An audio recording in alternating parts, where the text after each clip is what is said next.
colocar aqui para você agora o seu Código de Processo Penal, tudo bem? Eu vou colocar aqui agora o seu Código de Processo Penal para que você possa ver comigo.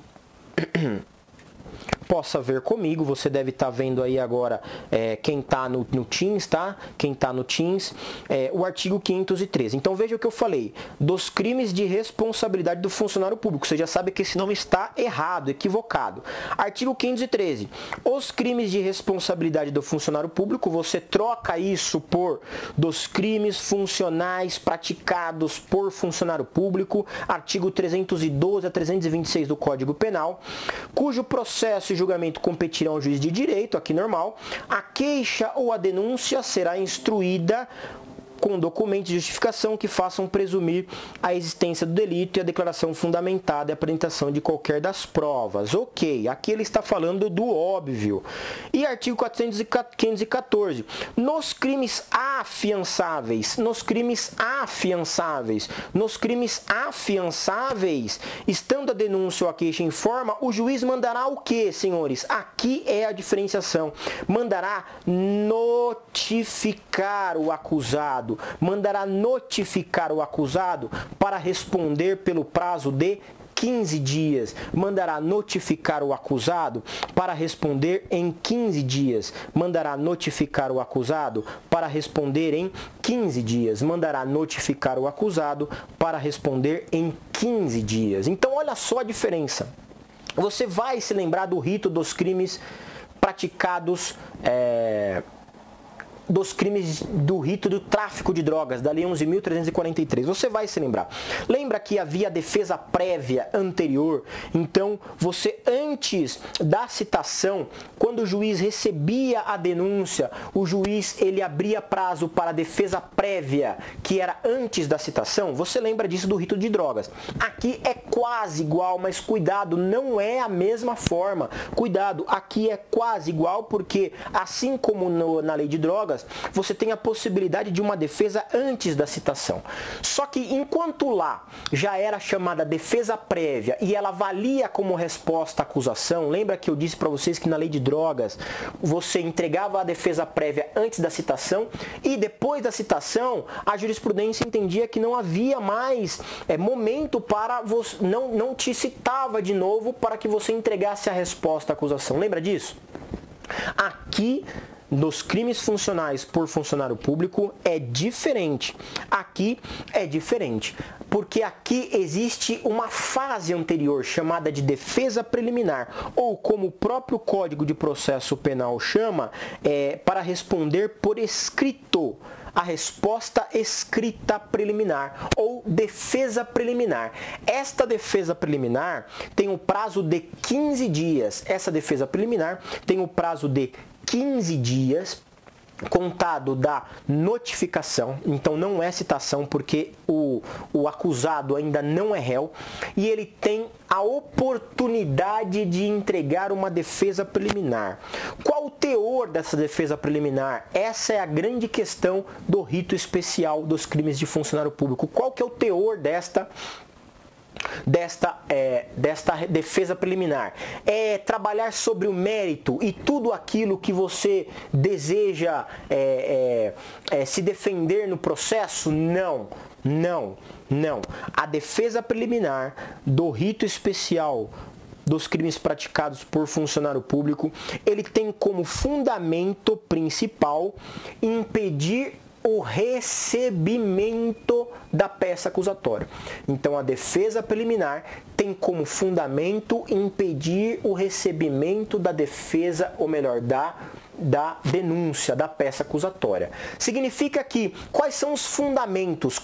O que você tem que trabalhar no mérito da defesa, da sua defesa preliminar, esta que é notificada em 15 dias. Você tem que trabalhar não o mérito se você praticou ou não praticou o crime, mas você tem que trabalhar questões que oportunizam ao juiz rejeitar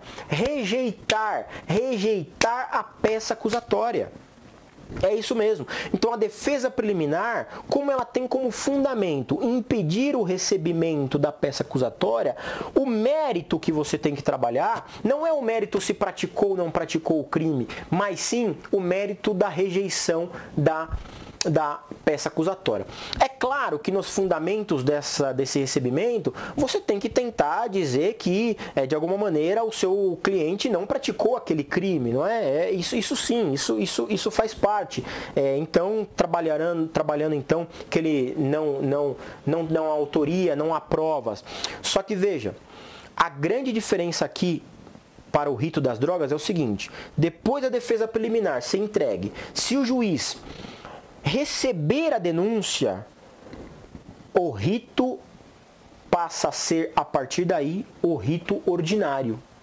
O que significa que o juiz recebe a peça acusatória, cita o réu para o quê? Para entregar a resposta escrita, nos termos do procedimento comum ordinário. Vou repetir para ficar bem claro. O rito dos crimes praticados por funcionário público é o seguinte: depois do oferecimento da denúncia, o juiz entrega para o acusado, funcionário público, para que ele apresente a defesa preliminar. Qual que é a ideia da defesa preliminar? Em 15 dias, impedir o recebimento da peça acusatória. Imagine que o juiz recebeu a peça acusatória. Ele tem lá a defesa preliminar, a denúncia, ele recebeu. Ele acha que você tem que virar réu. Ele cita você e abre prazo de 10 dias para a resposta escrita. Quer dizer, você vai entregar 2 respostas escritas. É isso mesmo. Você entrega 2 respostas escritas. A primeira resposta escrita chamada defesa preliminar, que é notificado em 15 dias. E a segunda resposta escrita, esta depois da citação, que atende o trâmite do rito ordinário. Lá do 396, 397, 398 do Código de Processo Penal, que já foi alvo de estudo em outras aulas com vocês. Senhores, basicamente, aquilo que chamamos de procedimento especial dos crimes praticados por funcionário público é isto. É a existência de uma defesa preliminar escrita notificada em 15 dias antes da citação. Só que cuidado, existem as observações. O particular coautor não terá esse direito, só para crimes afiançáveis, e você tem que saber quem são os funcionários públicos nos termos do 327, do Código Penal. Tudo bem, minha gente? A súmula 330 do STJ, ela traz um teor um tanto quanto questionável. O que ela fala? Ela vai dizer o seguinte: se esse crime funcional praticado por funcionário público, se ele foi apurado, foi investigado por inquérito policial, se ele foi apurado, investigado por inquérito policial, esta súmula 330 vai dizer que a defesa preliminar ela é desnecessária. Olha que estranho. Está dizendo que se o crime funcional praticado por funcionário público foi investigado anteriormente, se houve uma instauração de um inquérito policial na qual o delegado diligenciou, ouviu a termo o funcionário público, fez as diligências, relatou e encaminhou para o Poder Judiciário, está dizendo que essa defesa preliminar ela é desnecessária. É exatamente isso. Súmula 330. É desnecessária a resposta preliminar de que trata o 514 do Código de Processo Penal se for instruída por inquérito policial. Veja, senhores, olha como é que fica essa questão.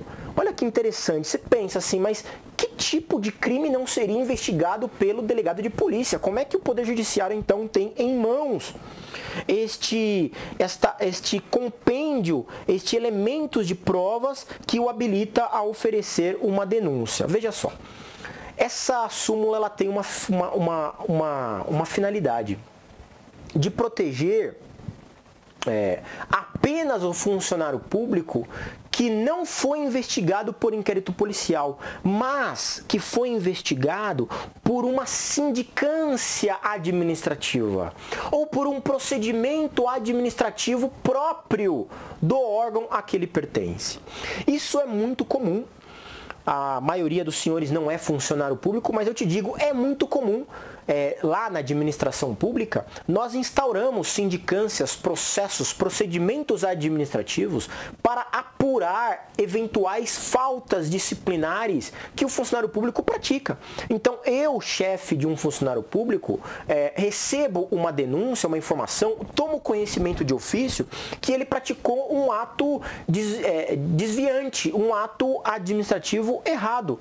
O que eu faço? Eu instauro um processo, um procedimento ou uma sindicância investigativa feita e instruída no âmbito do órgão público, que pode ser um órgão público federal, municipal, estadual, pode ser do Poder Judiciário, então para apurar faltas disciplinares dos funcionários públicos do Poder Judiciário, pode ser do Poder Executivo, pode ser do Poder Legislativo. O que acontece é que muitas das vezes, quando investigamos estes atos administrativos faltosos, no bojo dessa investigação, se descobre que o funcionário público praticou um crime funcional do 312 ao 326 do Código Penal, ok? Então, eu estou investigando a falta disciplinar. Eu não tenho competência para investigar crime, mas eu estou investigando uma falta disciplinar. E aí vem à tona como nexo causal, ali as coisas acontecem todas ao mesmo tempo e eu acabo descobrindo e provando, pelo menos naquele procedimento, que ele praticou um crime funcional. O que eu faço? Eu relato a minha sindicância, termino o meu procedimento e posso, se quiser, encaminhar direto para o Ministério Público ou para o Poder Judiciário. Eu posso fazer isso. Eu não preciso necessariamente encaminhar para o delegado de polícia, para que o delegado de polícia faça uma nova investigação. Então, eu posso encaminhar diretamente para o Poder Judiciário ou para o Ministério Público. E veja, o Poder Judiciário e o Ministério Público podem, sem o inquérito policial, porque você aprendeu que o inquérito policial é uma peça administrativa dispensável, o Poder Judiciário e o Ministério Público podem dar andamento à ação penal sem inquérito policial. O que a súmula 330 do STJ fala? Voltando, a súmula 330 diz que se este crime funcional foi instruído, foi investigado por inquérito policial, a defesa preliminar é desnecessária. Significa que só haveria necessidade da defesa preliminar se eu investigasse por meio de uma sindicância, de um processo administrativo. Tudo bem, minha gente? Tudo bem? Agora, cuidado, você imagina que isso é um tanto quanto estranho, porque a lei deixou claro que você precisa de defesa preliminar. Como é que a súmula do STJ pode, por si só, alterar um enunciado da lei que a lei não disse, inclusive para prejudicar o acusado, não é verdade? Imagine se é o seu cliente, você ia ficar louco da vida, porque você tem o direito de uma defesa preliminar para ver se o juiz rejeita a denúncia. E só porque foi ouvido o inquérito policial, o juiz não quer nem saber, ele já cita e manda a resposta à acusação. Tá? Essa súmula do STJ ela existe. Durante muito tempo não houve grandes discussões na jurisprudência sobre isso. Porém, o STF, em algumas decisões recentes, tem entendido que a defesa preliminar é sim obrigatória, mesmo se investigado por inquérito policial. Então veja lá, uma coisa é o STJ, por a súmula 330, e outra coisa é o STF, que tem alguns julgados mais recentes, dizendo que sim, essa defesa preliminar, ela é obrigatória. Cuidado para a OAB, cuidado para concurso público, porque pode perguntar, de acordo com o STJ, é dispensável a defesa preliminar ser instruído por inquérito policial. Tudo bem, minha gente? Tranquilo? Tranquilo? Tudo bem? Agora, Agora, dando continuidade a isso, aí você pergunta, mas veja só, e se não foi ofertado? E se não foi ofertado essa defesa preliminar? Se não foi ofertado essa defesa preliminar, cabe algum recurso? Não, não tem campo para recurso. É irrecorrível essa decisão que vai direto para a citação e só abre prazo para a resposta escrita posteriormente, sem abrir prazo para a defesa preliminar. Mas o que você pode fazer como advogado? Impetrar habeas corpus, tudo bem? Impetrar habeas corpus. E aí você pergunta, então, se eu impetrei habeas corpus pela ausência de prazo para a defesa preliminar, está tranquilo, né? Porque basta eu provar que não foi aberto o prazo para mim, que os tribunais com certeza me ofertarão prazo para a resposta para a defesa preliminar e inclusive vão tornar sem efeito a citação. Não é verdade. A defesa preliminar, anote isso, hein? A defesa preliminar, ela é considerada, ou melhor, a ausência de defesa preliminar no rito especial dos crimes funcionais praticados por funcionário público, na ausência de defesa preliminar, ela é considerada uma nulidade relativa. Nulidade relativa, não é absoluta. Se a nulidade é relativa, significa que você, advogado, vai ter que provar o prejuízo, que não é automático. Não adianta você falar, eu fui prejudicado porque não foi aberto o prazo para mim responder. Não, você vai ter que provar que a ausência daquela defesa preliminar, ela incorreu em prejuízo para você. Se você não for capaz de provar isso, então se considera uma nulidade relativa e os tribunais têm entendido que se não houve prejuízo para a defesa, o advogado pode se defender sem problema nenhum a partir da resposta escrita. Tudo bem? Eu sei que isso é bastante incoerente, também não considero isso a melhor solução, mas é assim que os tribunais têm entendido.